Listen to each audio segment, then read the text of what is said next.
자, 오늘은 천연염색 두 번째 시간입니다. 오늘은 소목을 이용해서 천연염색을 하려고 합니다. 소목은 소방목이라고 하는 나무의 줄기를 잘게 잘라서 이렇게 만든 펠릿을 주머니에 넣고 물에 끓이면 소목 안에 있는 색소가 추출되게 됩니다. 그래서 지금부터 염액 추출을 시작하도록 하겠습니다. 자, 우리가 지난 시간에 했던 치자는 이렇게 크로신이라고 하는 색소인 노란색 색소였습니다. 자, 오늘 하고자 하는 소목은 이렇게 붉은색 색소입니다. 자, 치자와 소목은 색깔만 다른 게 아니라 치자는 단색성 염료라고 했죠. 단색성 염료는 매염제의 pH에 관계없이 노란색의 채도와 명도만 달라질 뿐 색은 그대로 유지됩니다. 그런데 소목은 다색성 염료입니다. 소목이 갖고 있는 이 안토시아닌은 매염제의 pH에 따라서 발색의 정도가 달라집니다. 잠시 후에 보겠습니다. 자, 염액이 추출되는 동안 우리가 손수건에 디자인을 넣으려고 합니다. 자, 손수건에 디자인을 넣는 방법은 지난 시간 했던 것처럼 고무줄을 이용해서 홀치기 염이라는 게 있다 그랬죠. 자, 오늘 이 시간에는 홀치기 염 외에 할 수 있는 다양한 염색 방법을 소개하고자 합니다. 자, 여기 보면 지금 손수건이에 나뭇잎의 색소가 염색되어 있지요. 이거는 나뭇잎 그대로를 물에 넣어서 액을 추출하는 게 아니라 나뭇잎이 갖고 있는 색소를 그대로 손수건 위에다가 탁본을 뜨듯이 색소를 추출해 내는 겁니다. 자, 이와 같이 이런 방법으로 할 수도 있고요. 나뭇잎 위에도 현재 지금 산에 보면 산이나 들에 꽃이 많이 피어 있지요. 봄, 여름, 가을, 겨울 없이 꽃이 피고 꽃이 핍니다. 특히 꽃은 저마다의 피는 시기가 다릅니다. 그래서 꽃들은 시기를 하지 않습니다. 자, 이 꽃들을 이용해서 염색을 하고자 합니다. 그래서 꽃들을 이용해서 염색을 하고자 할 때는 꽃을 이렇게 손수건 위에 올린 다음에 동전이나 이런 날카로운 도구를 사용해서 긁어줍니다. 그러면 보이시는 바와 같이 나뭇잎 색소를 염색하듯이 꽃잎이 가지고 있는 색소를 염색합니다. 이때 할 수 있는 다양한 방법은 이렇게 통꽃을 그대로 사용하기도 하고 또는 꽃잎을 한 개씩 뜯어서 손수건 위에 펼치듯이 다양하게 디자인을 할 수 있습니다. 꽃잎 말고도 이렇게 나뭇잎을 사용할 수도 있고요. 또는 민들레잎을 사용해서 이렇게 펼치듯이 사용할 수도 있습니다. 자, 염색은 이와 같이 꼭 한 가지 재료만을 고집하는 게 아니라 우리 집 주변에 있는 다양한 물질들 또는 식물들을 또는 광물을 이용해서 염색에 활용할 수 있습니다. 단, 선생님은 오늘 여러분 앞에 염색의 다양한 방법을 알려주기 위해서 꽃을 꺾어 왔는데 꽃은 함부로 꺾어서는 안 되죠. 왜냐하면 꽃은 생명입니다. 생명은 소중하게 다뤄야 됩니다. 자, 그래서 우리가 그러면 이 소중한 생명을 잘 다루려면 어떻게 해야 되느냐? 실제로는 살아있는 생물을 꺾어서 염색에 활용하는 방법보다는 합성 염료를 사용해서 무늬를 넣는 방법도 있겠지요. 자, 우리가 어떻게 하면 우리 주변에 있는 여러 가지 생물들과 현재 우리가 살고 있는 곳을 아름답게 가꾸기 위해서 생명 존중과 그들과 함께 공생과 공존할 수 있는가를 함께 실천할 수 있도록 노력합시다. 자, 지금 9가지 매염제가 준비되어 있습니다. 아세트산, 시트르산, 염화나트륨, 탄산칼슘, 탄산수소나트륨, 탄산나트륨, 수산화칼슘, 수산화나트륨, 수산화칼륨입니다.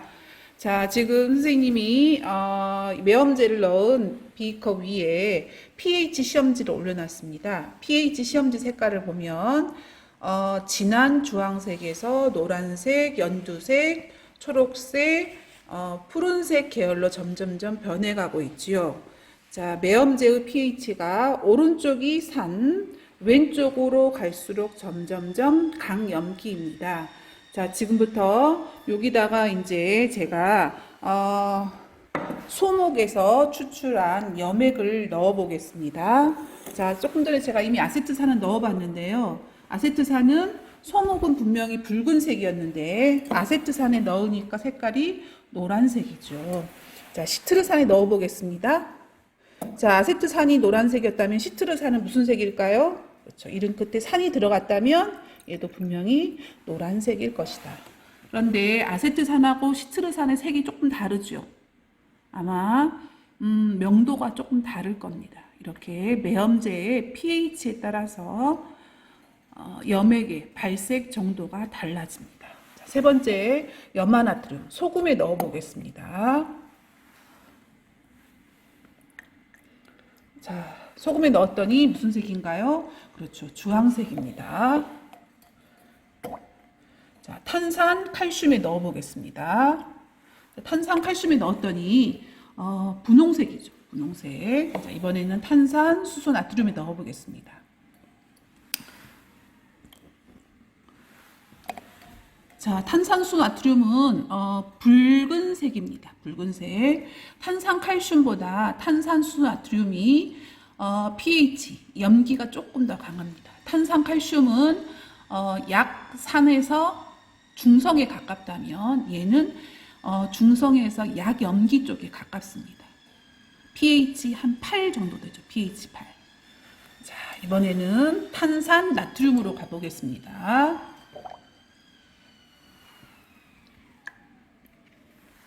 자, 아까보다 색깔이 좀 다르죠.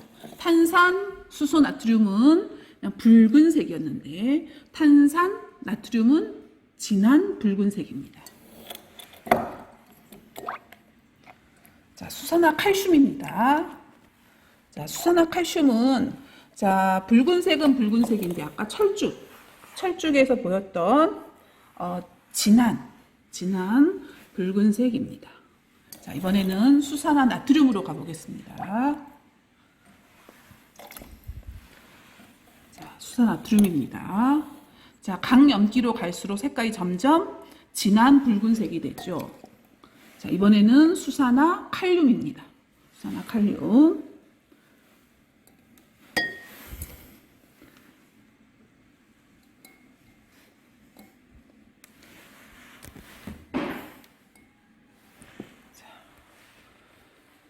자, 여러분이 한눈에 보이지요?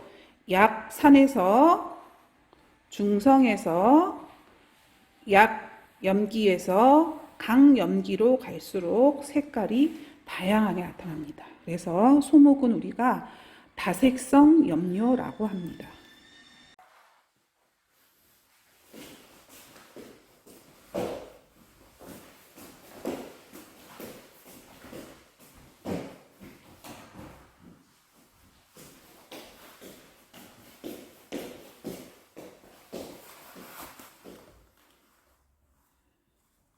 자, 지금부터 이제 손수건에 염색을 해보도록 하겠습니다. 우리가 매염제 pH에 따라서 발색이 어떻게 달라지는지 확인했으니까 이번에 이제 이렇게 손수건을 홀치기염을 이용해서 고무줄로 묶은 다음에 두 가지 염액을 사용하도록 하겠습니다. 지난번 우리가 사용했던 치자와 그리고 오늘은 여기다가 소목까지 더해지겠죠. 자, 그럼 선생님이 이제 매염제를 사용할 텐데요. 매염제는 아까 치자 같은 경우는 매염제의 pH에 따라서 발색 정도가 달라지는 게 아니라 명도와 채도만 달라진다 그랬죠.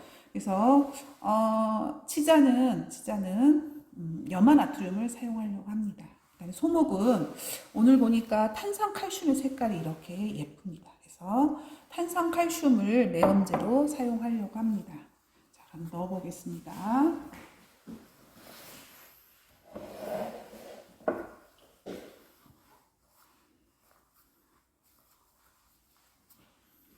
자, 그래서 이쪽 끝부분은요, 제가 치자에 넣어 보겠습니다.